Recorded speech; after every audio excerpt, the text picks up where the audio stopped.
Bem-vindos a mais um episódio do Fut Talks, um espaço do pensar estratégico no futebol. E hoje temos a honra de receber aqui Sérgio Rodrigues, presidente do Cruzeiro, que vai estar compartilhando conosco sabedoria, experiência, desafios e visão estratégica. Sérgio, muito bem-vindo.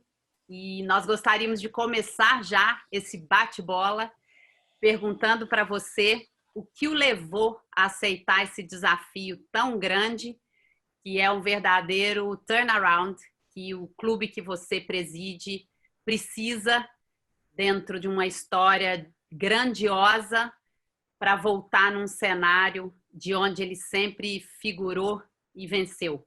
O que o levou a aceitar esse desafio e quais são os elementos que você acredita que serão as grandes alavancas dessa transformação? Bem-vindo. Obrigado, Heloísa, pelo convite. Rafael, professor Medina, prazer estar aqui com vocês, né? Como eu já explicava, a minha vida acadêmica no futebol começa na Universidade de Futebol em 2015, quando eu fiz o curso de gestão técnica, né? Depois eu fiz o curso da CBF, fiz um MBA no Real Madrid também, gestão de entidade esportiva, mas o que despertou o interesse, apesar, eu sempre defendi que os nossos conhecimentos nunca devem ser só práticos, eu sou a favor de combinar teoria e prática. Então, comecei a estudar aqui e isso me despertou realmente o interesse de seguir esses estudos específicos em outros locais depois, né? O que me traz aqui, eu acho que é o que move qualquer presidente de clube, qualquer torcedor. Claro que o primeiro é a paixão, né? A gente sai da arquibancada para poder ocupar esse cargo que hoje eu tenho certeza que 9 milhões de torcedores cruzeirenses gostariam de estar tomando decisões nesse momento tão difícil do clube. E para mim o que motiva mais é porque eu acabei me formando também dentro do Cruzeiro, né? Eu sou um advogado de formação, graduado em 2004, e aí logo após a minha formação eu já comecei o meu mestrado em Direito Empresarial e comecei a atuar no Tribunal de Justiça Desportiva de Futebol de Minas Gerais. E aí, em 2006, eu sou convidado a sair para poder vir ser superintendente jurídico do Cruzeiro, né? Então, logo após eu formar, com 24, 25 anos aproximadamente, eu já ingressei no Cruzeiro em serviço não remunerado, né, na assessoria jurídica, e depois passei pelas áreas de gestão e estratégia, negócios internacionais, futebol profissional, até 2016. Então, foram praticamente 10 anos ininterruptos de trabalho no Cruzeiro, vendo a construção de um Cruzeiro bacana, e foi muito ruim, porque aí, em 2017, eu fui candidato, né, sofri uma derrota apertada aí por 15 votos para a diretoria que mais prejudicou, e hoje eu posso dizer, porque tem relatório da polícia e do MP, que roubou o Cruzeiro efetivamente, né? Então, desde a sua eleição já foi feito dessa forma, e acho que isso me machucou e me motivou mais ainda, né? Porque eu me vinha me preparando para poder assumir esse cargo de grande responsabilidade. Essa oportunidade nos foi tomada no momento que era bom do Cruzeiro em 2017, hoje a gente sabe, por atos ilícitos, né? Então, quando o Cruzeiro chegou no que estavam chamando de terra arrasada, foi o que mais me motivou, porque eu nunca concordei com isso. Eu acho que um clube que tem a marca como o Cruzeiro tem, o tamanho da torcida que tem, a situação pode ser muito ruim, mas nunca vai ser maior do que o potencial que o Cruzeiro tem de geração de receita, de captação de recurso, desde que a coisa certa seja feita com muito profissionalismo, né? Então, a minha vontade era essa. Eu falo que a paixão para o clube de futebol da grande maioria, eu falo que é similar ao casamento, né? Na saúde, na doença, na alegria, na tristeza. Então, como a gente estava no momento de doença e de tristeza, o nosso objetivo era entrar realmente aqui com muito entusiasmo, montar uma equipe muito profissional e para a gente mostrar que aquilo que era virtude, né? A boa gestão que era virtude, eu tenho muita convicção que ela vai se tornar obrigação ainda. E vários clubes aqui no Brasil hoje já demonstram isso. A gente vê referências não só em clubes grandes como o Flamengo, mas não que não sejam grandes, mas de menor torcida, como Bahia e Fortaleza, por exemplo, que são clubes que eu sempre reputo como clubes de excelente gestão, né? Então, a gente vê que, e eu tenho certeza que esses que são hoje virtuosos por fazerem isso, daqui a pouco será obrigação esse tipo de prática. Então, a gente quis que o Cruzeiro passasse por esse momento de mudança com profissionalismo, com bastante gestão, e acho que hoje o nosso grande desafio é fazer com que isso não dependa mais das pessoas que passam por aqui, mas que seja enraizado no Cruzeiro, que seja colocado em seu estatuto de uma forma muito sólida, para que o Cruzeiro seja sempre protegido das pessoas que pretendem passar por ele. Esse é o nosso grande objetivo e vamos fazer isso com muito profissionalismo, muita dedicação e nos cercando das pessoas certas para nos dizer o que fazer da melhor forma nesses momentos tão difíceis. Obrigada, Sérgio. Vou passar para o Rafael. Bom, Sérgio, obrigado aí pela presença, é um prazer te receber aqui na Universidade do Futebol. Bom, eu sou seu conterrâneo, então eu acompanho diariamente aqui os desafios que você vem passando no dia a dia, né? Acho que diariamente você tem uma surpresa, né, nessa sua gestão. Você pegou uma herança aí, talvez pior do que todos imaginavam, né? Então, realmente tem sido aí uma gestão de muita coragem. Eu tenho visto a renovação que você tem feito aí nos quadros do Cruzeiro, trazendo realmente gente nova para perto de você. Nós temos alguns projetos de lei tramitando aí sobre a questão de transformação em clube-empresa, Sérgio. Faz parte dos planos da sua diretoria fazer essa opção pelo clube-empresa assim que possível? Rafael, é isso aí. A gente sabia a dimensão dos problemas, mas eu falo que aqui tem sempre a surpresinha, que você abre a gaveta e pula um boleto de vez em quando aqui, que faz parte. A gente é surpreendido, mas nada que a gente não esperava que fosse boleto acontecer, alto, né, Sérgio? Boleto alto. Tem alto, tem baixo, pode escolher. Se você precisar, a gente manda uns aí também. Mas faz parte, a gente leva isso com muita seriedade, muito profissionalismo, né? E vai tentando encaixar no planejamento. Eu falo que talvez a maior dificuldade tenha sido essa, né, Rafael? Que é você ter que consertar o passado, viver o presente e planejar o futuro concomitantemente, com as pessoas te cobrando resultado desportivo, né? Então, o desafio maior é esse. O Clube Empresa a gente acompanha de muito perto, né? Tem um projeto de lei do deputado Pedro Paulo e o projeto de lei do senador Rodrigo Pacheco. É uma realidade que a gente entende que também vai ser uma obrigação no futuro, acho que é uma tendência, mas que não vejo como a solução dos nossos problemas de curto prazo, tá? Para o Cruzeiro.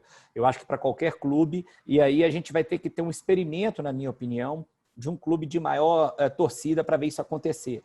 Eu acho que a gente tem 3 exemplos aqui hoje, o que dá mais certo da forma como foi feito o Red Bull Bragantino, né, o Botafogo de Ribeirão Preto, e um clube que é muito próximo da gente hoje, a Ferroviária, que é do Saul Klein, né? Então, são 3 clubes de características bem distintas, né? Um de Série D, um de Série B, um de Série A, mas que não tem esse elemento torcida e conselho muito forte. Então, pega um clube como o Cruzeiro, que você tem 500 conselheiros, um Flamengo, um São Paulo, a gente tem que entender como que isso vai acontecer, como que isso vai ser aceito, a maturidade para que haja essa mudança, de você passar o seu departamento de futebol talvez para ter um dono, ainda que o clube detenha um percentual de ações, né, mas que não haja mais essa ingerência. Então, não acho que isso vai ser tão fácil, mas acho que vai acontecer, como eu venho lhe falando.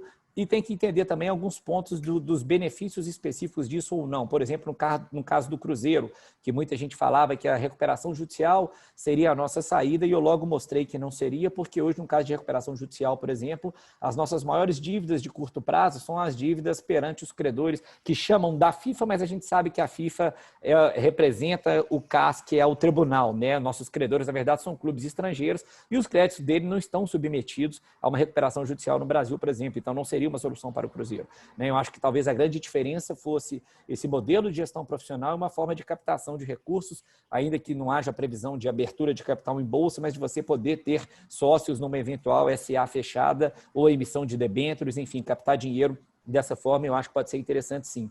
Mas o primeiro passo que eu vejo é esse de organização, né? Então, eu vejo muita gente hoje, às vezes, falar, pô, vou trazer um russo, um árabe para chegar no Cruzeiro. Eu falei, gente, eu sou advogado, né? Eu sou mestre, doutorando em Direito, conheço como que isso funciona. Ninguém vai pôr dinheiro no Cruzeiro hoje se a gente não tiver um programa de governança, de compliance, como você mesmo falou. Eu instituí aqui um comitê de ética e de compliance. Se a gente não tiver um planejamento estratégico, em 99 anos o Cruzeiro nunca teve e agora está tendo, a gente contratou uma empresa que presta serviço para grandes multinacionais para elaborar o nosso primeiro planejamento estratégico, e que não tiver o norte de como as coisas serão resolvidas, né? Então, eu acho que o clube empresa vai ser uma necessidade, uma obrigação, só que cada clube, dentro da sua particularidade, vai ter que entender o seu momento. Acho que a força, ou dizer que ela vai ser a solução de curto prazo, eu discordo que seria. Perfeito. Deixa eu fazer uma outra questão aqui, Sérgio. O fair play financeiro já existe na Europa há alguns anos, né? A CBF está trazendo essa figura do fair play financeiro para o Brasil a partir de 2020. Queria saber sua opinião sobre essa questão do fair play, se de repente, se ela existisse há mais anos no Brasil, se você pegaria até um clube numa outra situação, de repente, né? Queria que você falasse um pouquinho disso. Sem dúvida nenhuma, Rafael. Aliás, não só o fair play financeiro, eu acho que o licenciamento de clubes está tão prometido, já deveria estar acontecendo há mais tempo. Quando eu fiz o curso de gestão na CBF em 2016, a previsão é que ele começasse a ser implementado em 2017. E isso na Europa já existe há 20 anos. Né? Como eu falo, essa questão de certificação de técnico é uma coisa que lá é obrigação, aqui começa a falar sobre isso agora. Como eu acho que o presidente de clube também deveria ser certificado no curso de gestão, seja da CBF, da Universidade do Futebol, por exemplo, de qualquer outra entidade reconhecida como apta a dar tais cursos, porque hoje a grande questão é essa, qualquer pessoa por política, assume a gestão de um clube, só que dentro do clube você tem várias particularidades. Então, eles às vezes acabam fazendo coisas que prejudicam o clube no fim, e aí faz igual a gente via prefeito antes de lei de responsabilidade fiscal, sai do cargo, não tem compromisso com nada, some e deixa o clube nessa situação como é o que a gente está vivendo agora. Então, não só o fair play financeiro, mas como o licenciamento de clubes, que engloba muito mais, que vai além da parte financeira, você tem infraestrutura de estádio, de centro de treinamento, eu acho que eles são fundamentais para a evolução do futebol brasileiro e torço muito para que isso seja de fato implementado e, melhor que implementado, Rafael, cobrado o quanto antes, que o grande problema no Brasil, a gente sabe, inclusive em relação a leis, que leis nós temos até demais, é a impunidade que tem depois. Então, o que a gente não pode ter é o mecanismo existir, mas você não ter a punição efetiva pelo seu não cumprimento. Então, sou a favor do fair play financeiro e do licenciamento de clubes de forma plena, mas que seja implementado, cobrado e punido quem não cumprir. Sérgio, você como o mais alto mandatário do Cruzeiro, como é que você pretende assim conduzir profissionalmente as dimensões políticas, né, que ela está aí no seu entorno, a dimensão administrativa e a dimensão técnica, né? Como é que você encara, né, os desafios da gestão e de ver essas três dimensões de forma coesa, integrada? Você fala, professor, você falou de forma educada, como ele é peculiar, o que eu chamo aqui de PPP, quando eu vou falar sobre gestão do futebol, que é o problema do futebol, que é a paixão, a política e o palpite. Todo mundo sabe tudo de futebol e quer falar, a política todo mundo quer poder sentir, participar de alguma forma da gestão, né? E a paixão é aquela questão irracional que a gente sabe que quando ganha você é lindo e quando perde você é horroroso, né? Então isso aí é normal que aconteça. Eu acho que de tudo ruim do Cruzeiro que aconteceu, professor, é que nessa situação o pessoal sabendo que a gente chegou, hoje nós temos tranquilidade para trabalhar. Então, assim, eu acho que o Conselho hoje me apoia muito. Eu, por exemplo, pela primeira vez na história do clube, o Cruzeiro é um clube muito conservador e a gente tem muito patrimônio imobiliário aqui, por exemplo, só para te dizer como que eu acho que a gente está conseguindo trazer essa dimensão política favorável a nós, a gente conseguiu aprovar, que precisa ser aprovado por 9/10 dos conselheiros do Cruzeiro, a alienação de um dos nossos imóveis para nos ajudar na quitação das dívidas da FIFA. A gente conseguiu fazer isso de forma unânime. Claro que eu acho que isso vem atrelado à nossa gestão, marcada por muita transparência. Inclusive, essa sessão do Conselho Deliberativo, que aprovou essa deliberação, posso até estar errado, me corrijam, talvez vocês saibam mais que eu, mas acho que foi pela primeira vez que um clube de futebol passou toda a sessão ao vivo no canal do YouTube. Né? A gente transmite hoje as nossas sessões do Conselho Deliberativo ao vivo no canal do YouTube do Cruzeiro. Então, quando a gente coloca a transparência, quando o conselheiro vê a forma como a gente trabalha e como a gente vai aplicar esse dinheiro, eles apoiam o nosso projeto. Claro que vai ter 1 ou 2 ou 3 aí que fazem implantação de matéria e, né, vai com aqueles blogs que hoje todo mundo vira jornalista com rede social, mas enfim, é uma minoria que ainda bem não tem feito barulho. Então, a gente consegue realmente hoje controlar isso porque todo mundo viu a situação em que o Cruzeiro chegou, então apoia quando vê esse profissionalismo que a gente traz junto.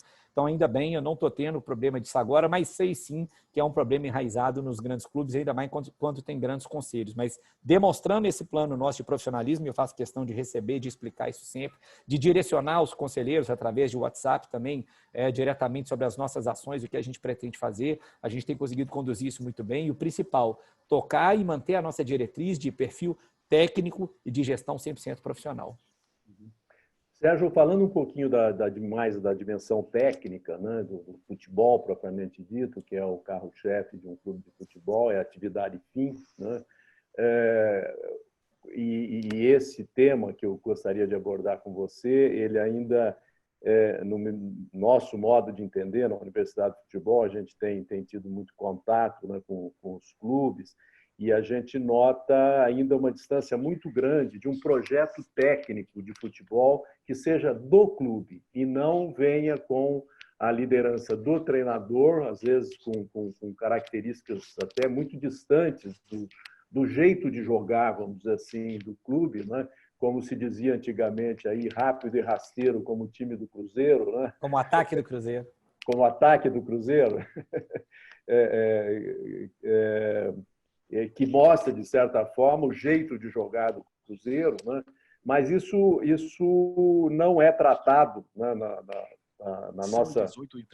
na nossa percepção ainda de uma forma consistente, profissional, com conhecimento técnico por parte do próprio clube, né, que vai buscar os seus treinadores conforme o perfil do seu jeito de jogar ou do jeito que se deseja jogar. Né? Muitas vezes você não tem como controlar alguns aspectos, mas essa identidade, esse perfil, ele pode ser perseguido e construído ao longo do tempo. Né? O que você pensa sobre isso? É teu plano construir, né, ou resgatar, vamos dizer assim, essa identidade do clube, mesmo no século XXI, onde o futebol já não é mais jogado da forma como se jogava há 30, 40 anos, né? Onde foi cunhada, por exemplo, essas características do Cruzeiro?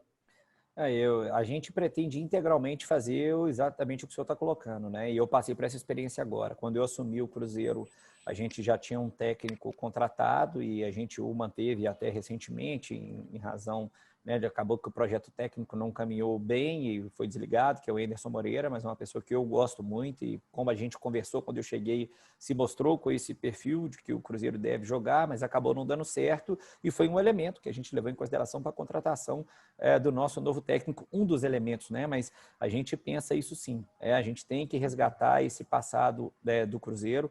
Foi um time que sempre jogou para frente, né? Um time que enfrentou desde o Cruzeiro pegando o Santos de Pelé e ganhar de 6-2, um jogo que não era uma coisa comum à época, como de chegar em conquistas de título de Copa do Brasil, superando um Palmeiras fora. Então é um time que sempre jogou para cima e isso é uma coisa que hoje identifica sim. E foi um dos elementos que a gente conversou antes, né, com o técnico Ney Franco, que está aqui hoje, dizendo que isso é uma coisa que a gente faz questão que aconteça.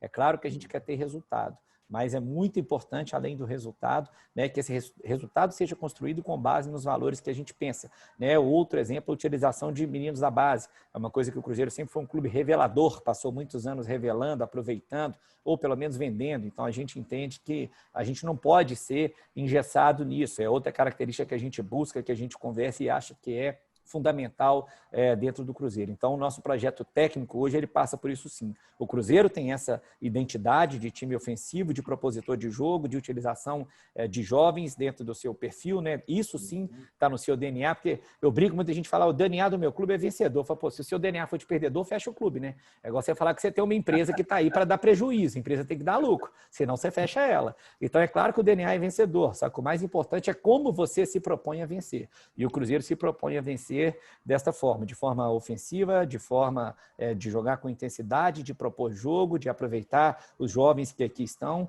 e a gente quer que hoje sim venham técnicos com esse perfil e os nossos técnicos da base sejam moldados dessa forma também. Beleza. Sérgio, o que nós temos visto, principalmente eu que trabalho em outras indústrias, né, é que o futebol vem se transformando muito a partir dos seus profissionais. Né, te ouvindo, é uma história que eu acho que consolida essa constatação e tantos outros profissionais incríveis. O que o futebol do Cruzeiro, você, na sua liderança, tem feito para o desenvolvimento, para a conexão dos seus executivos?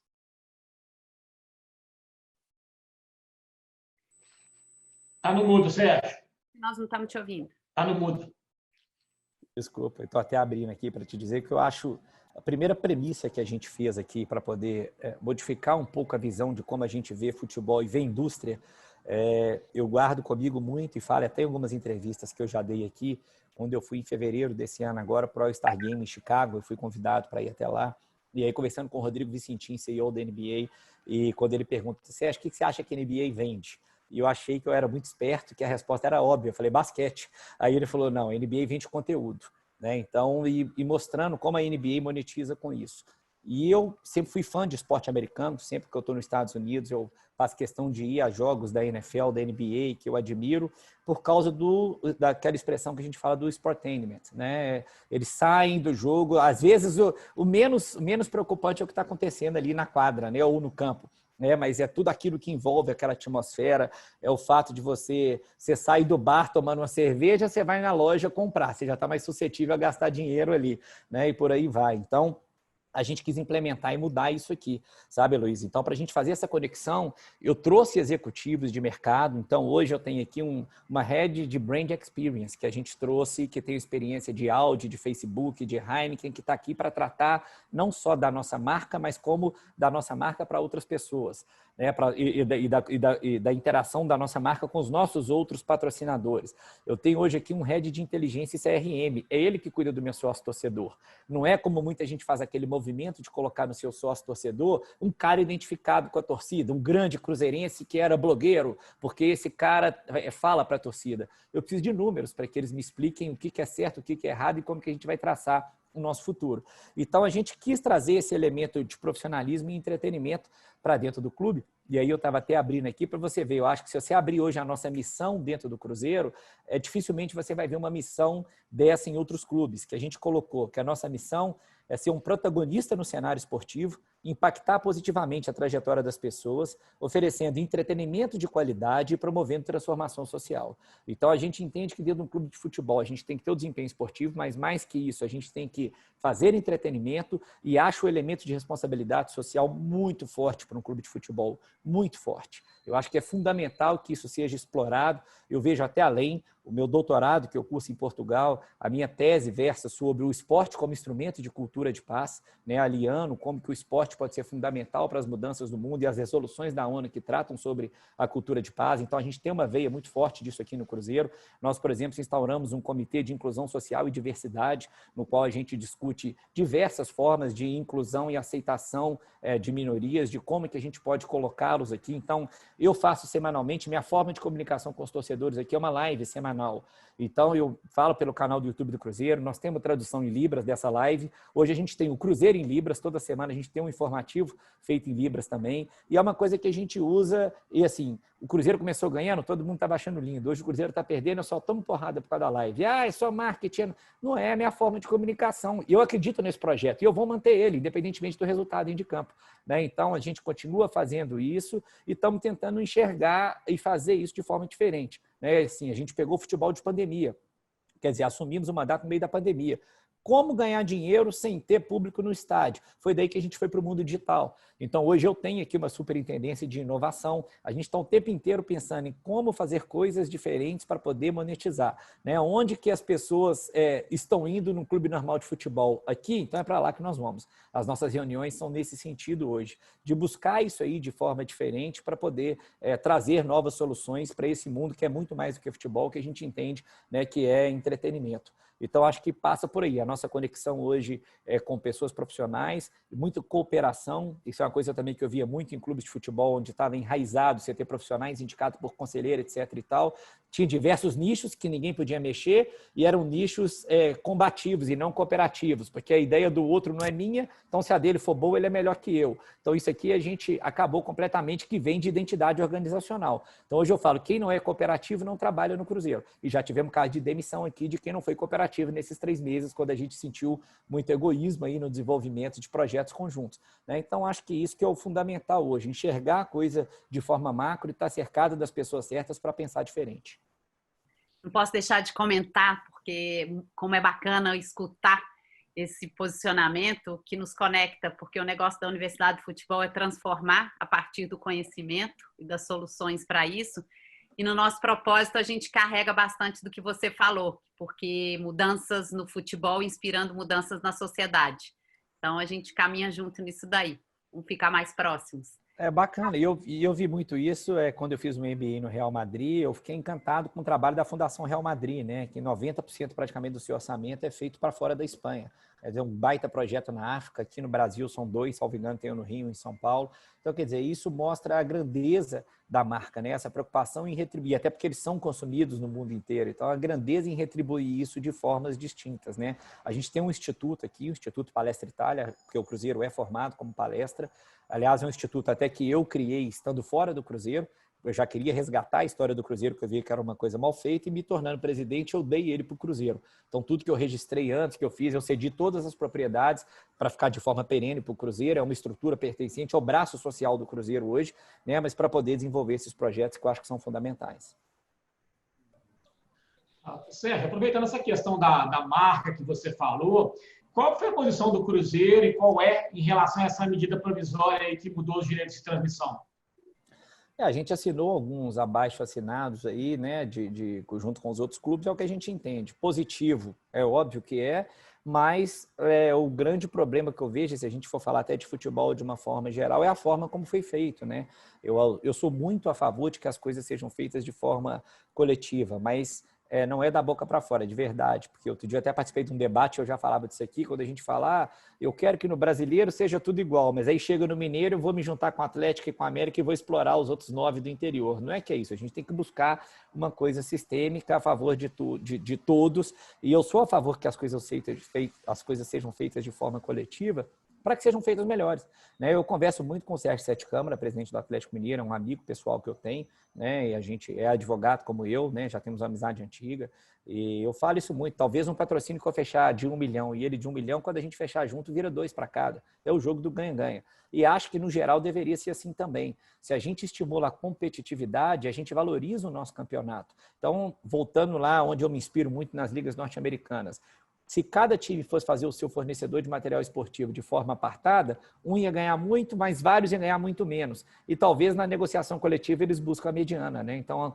mas uma mediana é que eu transformo o produto melhor e aí o meu direito de TV já vai valer mais. Eu admiro muito a NFL por isso, porque eu acho que a NFL é o maior exemplo de liga para poder negociar direitos e propriedades de uma forma geral, inclusive acabando com aquela mítica antiga que tinha no Brasil de que a televisão tira o cara de campo. Se o produto é bom, você vai ter gente que vai ao campo e você vai ter gente que vai ver na TV. Tanto que eles conseguem ser o maior esporte coletivo com a maior média de público presente e é o maior direito de TV vendido. Por quê? Porque é um produto bem organizado. Então, voltando, eu discorri demais para falar sobre a MP, mas que eu quis dizer por isso. Eu acho que ela é importante, mas acho que deveria ter sido feita de forma mais coletiva o debate para a gente tentar entender alguns aspectos, porque, por exemplo, dessa forma como está hoje, talvez para os clubes menores, que são grande parte dos clubes, não sirva tanto, né? Então, enfim, eles não têm uma forma de produção de transmissão própria, por exemplo, dos seus jogos, enfim, talvez se criasse uma forma de que isso, uma empresa talvez auxiliar que pudesse fazer isso para todo mundo, mas de propriedade dos clubes, de forma conjunta, enfim. Sei que estou viajando aqui, mas dando um exemplo rápido aqui, eu acho que bem pensado de forma coletiva poderia ter sido feita uma forma melhor que atingisse todo mundo. Sérgio, você acredita na possibilidade de um curto prazo, médio prazo, a formação de uma associação de clubes ou mesmo uma liga? Você vê essa possibilidade concreta pelo que você sente, né, da conversa com outros dirigentes? Eu te dizer desse termômetro hoje, professor, é mais difícil porque, o que eu falei, como eu tenho 3 meses de gestão e a gente acaba que tem tanto problema interno que esses macro a gente não conseguiu trabalhar ainda. Já conversei com alguns que manifestaram, sim, nesse sentido, essa vontade, né? Mas acredito que no médio prazo aí a gente pode construir isso de uma forma propositiva e sólida, sim. E acho, sim, que é uma boa saída para todos. Uhum. Falando do futuro do futebol brasileiro, do protagonismo do nosso país ou da volta de um grande protagonismo mundial, quais seriam os elementos que você, olhando para um horizonte curto de 3, 5 anos, quais são os elementos que você acha que deveriam ser valorizados ou potencializados para o Brasil voltar mais forte para esse cenário global? Luiz, o primeiro de todos, para mim, é uma organização séria com cobranças para que o produto brasileiro seja bom. Eu passei por um episódio recente, eu até manifestei em mídia e fiz questão de externar. A gente foi fazer um jogo contra o CRB em Maceió, que eu achei que foi um dos maiores absurdos que já poderia ter acontecido, né? Eu abro um parênteses para falar o que a gente faz aqui, por exemplo. E eu, toda vez que alguém vem jogar contra o Cruzeiro, a gente faz contato com a diretoria, oferece a nossa Toca 1, que é o outro centro de treinamento que a gente tem, se eles quiserem treinar lá. Convidamos para jantar ou para almoçar, receber aqui na sede, levamos um presente, vemos se eles estão sendo bem tratados, está tudo correndo bem. Durante o jogo a gente vai, bota os nossos seguranças à disposição, né, para a gente tentar criar uma harmonia, um ambiente de convívio, porque eles não são meus inimigos, isso aqui não é a batalha campal, né? Dentro do campo, um vai tentar ser melhor que o outro, mas no final a gente todo quer buscar uma coisa melhor, que é um futebol melhor. E no CRB, quando a gente chegou, eu tive uma diretoria completamente hostil, se portando como torcedores, xingando a nossa diretoria, hostilizando mesmo. E no momento desse, que nem segurança você tem dentro do estádio, eu reportei isso à CBF, falei, os maiores riscos que vocês correm, na minha opinião, hoje, são esses, porque vocês colocam pessoas, vocês proíbem a torcida, mas coloca diretor que é torcedor, sem sequer segurança, se pega dois exaltados, aí vira briga de 40 contra 40, acabou, não segura, não tem nem polícia lá, né? Então, desde isso até apagar a luz do vestiário no intervalo, molhar só o nosso lado do campo, e fatalmente foi um jogo que, inclusive, nós tomamos um gol porque o nosso atleta escorregou dentro da área, que o nosso campo foi muito molhado, a área do nosso goleiro no intervalo. Então, assim, o que eu reportei à CBF foi isso. Falei, não adianta vocês quererem vender direito internacional de jogo enquanto isso aí for permitido no Brasil. A Libertadores nunca vai ser a Champions League enquanto vocês acharem normal pintar vestiário do estádio, cortar a água quente, apagar a luz, como aconteceu aqui agora. Então, acho que o primeiro ponto que a gente tem que ter é essa organização. A hora que a gente tiver essa organização, a gente tem certeza que o jogo marcado para tal dia, tal hora vai acontecer assim, né? Que as equipes vão disputar de forma igual, que não vão ter esses subterfúgios, que para mim são bobos. O próprio Gandula, você não vê na Europa Gandula trabalhando igual trabalha no Brasil. Eu, particularmente, acho um absurdo. Eu falo, e do fundo do coração, vocês podem acompanhar os jogos do Cruzeiro. Se for para a gente ganhar jogo assim, nós não vamos ganhar. Né? Não vamos ganhar porque eu não vejo isso como uma forma correta de acontecer. Eu estou desvalorizando o meu futebol, o meu produto, se eu permitir isso, que o meu Gandula esconda a bola. Né? Outra coisa que chegamos lá, não tinha a bola do lado do gol que todo mundo deixa para poder atrasar porque eles tinham feito um resultado favorável. Que, enfim, foi um festival de barbaridade. E aí, no fim, em vez de Paulinho pedir desculpa, me vem um presidente do clube e fala que meu discurso era de perdedor. Né? Então, assim, aí é para pôr uma pá de cal no assunto, sendo que na minha entrevista eu falei, eu não estou justificando nada, resultado de campo é uma coisa, estou justificando outra. Né? Mas educação, enfim, minha mãe me deu, tem gente que não recebeu, a vida que segue nesse sentido. Então, acho que o primeiro passo, Heloísa, é esse. Então, acho que passa aí, vem por trás o quê? Para ter organização, eu tenho que ter gestor profissional, né? Eu tenho que ter gente que sabe tocar um clube, que pensa em planejamento, etc. e tal, senão vai ser, entre aspas, essa várzea aí sempre, os mesmos clubes subindo, os mesmos clubes descendo, porque sobe sem condição de estar lá em cima, e entra nesse ciclo aí, na minha opinião, que aí já não é um ciclo maléfico, né? Não deixa de ser um ciclo virtuoso. Então, eu acho que a gente tem que ter competições mais bem organizadas, mais duras nos seus regulamentos, como eu falei, nas cobranças sobre isso depois, um tribunal punindo quem toma esse tipo de atitude, porque se você pega o relatório da arbitragem que foi feito em relação a esse caso nosso, não condiz em nada com o que a gente falou lá. Inclusive, nós mandamos fita para lá depois para mostrar a questão da irrigação do estádio, por exemplo, que foi reclamado no intervalo do jogo, antes de tomar o gol, não foi nem desculpa, depois a gente fala, olha o que está acontecendo, um absurdo ali. Né? Enfim, então, eu acho que é isso, a gente ter uma organização da competição, ser uma competição, primeiro, séria, com punição a quem toma esse tipo de atitude, que os envolvidos no cenário futebol sejam pessoas profissionais, tratem isso com respeito e pensem de forma coletiva para que a gente consiga, né, subir o sarrafo da qualidade do nosso campeonato. Eu acho que o que você nos traz aqui é uma outra peculiaridade do futebol, que sem ela não tem desenvolvimento, né? Diferente de outras indústrias, quanto mais forte forem os concorrentes, mais bacana é o espetáculo e faz essa ponte para o futuro, como você falou, né? Eu preciso de gente forte, eu preciso de concorrente profissional, porque senão a gente, para o cenário mundial, não vai sobrar muito espetáculo, e sem esse espetáculo a gente vai continuar na várzea, como você disse. Com certeza. Nas palavras finais, eu só queria dizer muito obrigada. Passo para a Medina fazer as considerações e queria te ouvir, para você fechar. Obrigado, Sérgio, pela sua disponibilidade, né, e transparência nas suas respostas.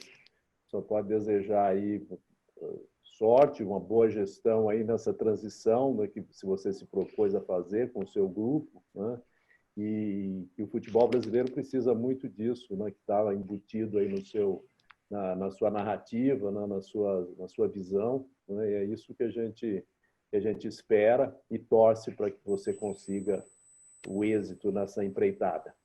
Muito obrigado.